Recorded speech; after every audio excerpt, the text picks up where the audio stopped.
Selamat datang di Lentera Misteri, yang dimana kita akan mengupas tentang kisah-kisah horor yang ada di Yogyakarta. Perkenalkan, nama saya Fauzan Rizky Ramadan. Saya Muhammad Rizariano. Di sini kita akan mengupas tentang kisah-kisah horor yang ada di kos-kosan Yogyakarta. Di sini kami ditemani oleh narasumber kita yang bernama siapa, Kak? Laura. Oke, Kak Laura. Kak Laura boleh perkenalan terlebih dahulu? Oke, halo, perkenalkan, nama aku Laura. Aku salah satu mahasiswa di Universitas Swasta Yogyakarta. Saat ini aku sedang menempuh semester 5. Semester 5? Iya. Kak Laura jurusan apa? Jurusan Ilmu Komunikasi. Kak Laura asalnya dari mana? Aku dari Purwokerto. Purwokerto, Jawa Tengah. Jawa Tengah, iya. Oke. Kak Laura ini punya pengalaman horor yang ada di kos-kosannya? Iya, dan kebetulan sekarang aku mau sharing-sharing tentang pengalaman horor aku. Siapa tahu bisa jadi pesan yang baik buat pemirsa. Setiap tempat pasti ada cerita, termasuk kos-kosan. Kadang ada tempat yang nggak hanya jadi tempat tinggal, tapi juga menyimpan cerita-cerita yang bikin bulu kuduk merinding. Nah, sebelum kita masuk ke cerita pengalaman nih, aku penasaran gimana sih awal mula Mbak Laura ini tahu kalau kos-kosan ini punya cerita horor. Oke, awal mulanya itu sebenarnya aku nggak begitu tahu tentang daerah istimewa Yogyakarta ya, karena aku anak rantau, aku bukan asal dari Yogyakarta asli. Pertama kali nemuin kos-kosan di sini tuh nggak berdasarkan riset orang-orang yang ada di sini di Yogyakarta, termasuk juga penghuni lama kos-kosan aku sendiri, karena aku nggak begitu kenal dengan mereka. Jadi ya aku dapat informasi dari website tentang kos-kosan ini, dan ternyata tempatnya bersih, lumayan rapi juga. Ya udah aku tempatin. Tapi untuk tentang kisah mistis yang ada di dalamnya, jujur itu merupakan jadi awal baru aku selama hidup ya, selama 20 tahun ini ngalamin kejadian yang benar-benar horor. Bisa diceritakan kejadian paling menyeramkan yang Mbak Laura sendiri? Langsung kejadian paling menyeramkan nih.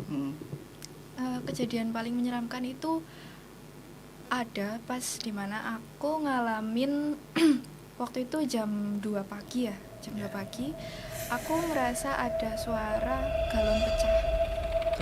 Iya, galon pecah, kayak suara dentuman galon pecah di kosku. Padahal semua orang ya udah pada tidur dan semua orang nggak pada dengar, kecuali aku. Jadi cuma aku aja yang denger itu. Dan pas aku tanyain ke teman-teman kos yang ada di situ, nggak ada yang dengar suara itu tadi malam. Itu yang paling serem sih. Tuh. Oke, kalau orang kan pasti nggak digangguin sendiri kan di kos-kosnya. Nah, kalau orang kan mesti kayak pengen cerita sama teman kosnya. Nah, kalau orang pernah nanya ke teman-teman kosnya gimana sudut pandang mereka tentang diganggu oleh makhluk-makhluk seperti itu. Oke, kalau dari sudut pandang teman-teman kosku tuh sebenarnya malah mereka ngalaminnya yang paling horor ya daripada aku sendiri. Paling horor? Iya, karena mereka ceritanya justru malah lebih jauh dari aku, karena nggak tahu ya, temen kosku tuh salah satu ya, misal aku sebut aja D, Mbak D itu dia asal dari Sumatera. Orang tuanya itu kebetulan orang tua yang punya pengalaman orang pinter gitu loh nyebutnya. Yang punya orang-orang pinter indra gitu. Iya. Bisa ngelihat yang enggak. Okay. Mbak D sendiri itu dikasih tahu sama ayahnya kalau misal dia itu dikasih backingan sama ayahnya buat ngejaga kodam. Kayak kodam gitu. Kodam. Apa misal penjaga gitu? Penjaga sih. Penjaga. Kalau kodam beda sendiri. Nggak tahu ya. Kayak kurang lebih kayak gitu sih. Dikasih backingan buat ngejagain dia karena dia juga rantau kan di Yogyakarta. Nah, dia pernah waktu itu main ke Malioboro. Ada satu kakek yang pendatang juga di sana, tiba-tiba ketawa waktu pas ngelihat Mbak D ini. Nah, kenapa? Penasaran toh. Nah, tiba-tiba kakek itu bilang, dijaga ya Dek. Nggak tahu itu ngomong sama Mbak D-nya atau sama yang di belakangnya ya. Okay. Cuman Mbak D juga sendiri pernah cerita kalau misal dia pacaran dan pacarnya mau ngelakuin aneh-aneh, nanti wajahnya itu bakal kelihatan berubah beda, jadi lebih serem. Ceweknya Mbak Dini nggak? Iya. Jadi otomatis si cowoknya nggak mau ngelakuin yang aneh-aneh. Iya, Oh. pasti. Dan untuk di kosan sendiri, pertama kali Mbak D masuk situ, aku bisa asumsikan kalau para penghuni, bukan ya, para penunggu di kos itu tuh pada kaget karena ada orang baru nih, orang baru sama ada mistis baru lagi nih orang, dan itu kan dari pulau luar pulau ya, beda beda ya, pulau. beda pulau.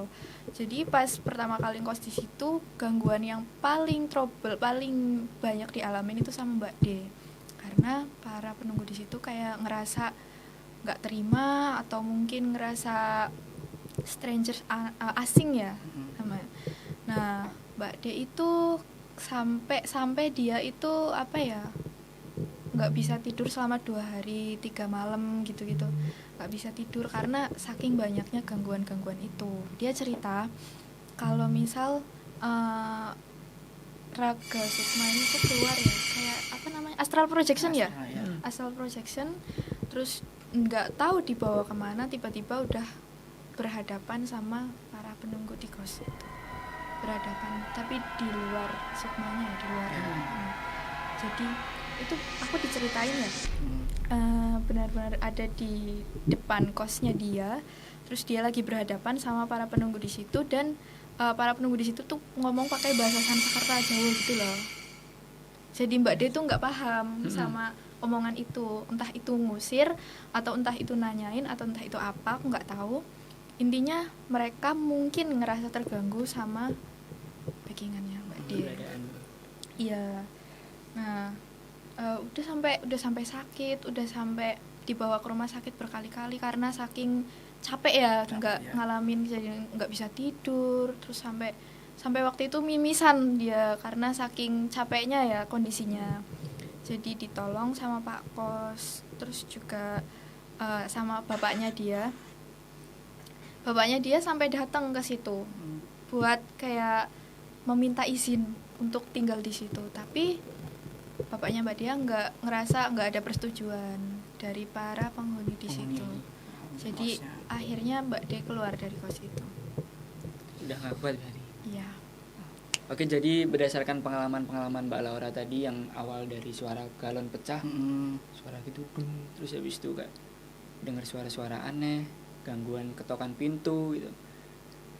Itu berarti kita kan otomatis nggak tinggal sendiri gitu. Jadi kita ada apa namanya? Kita hidup berdampingan gitu loh sama makhluk yang kasat mata gitu.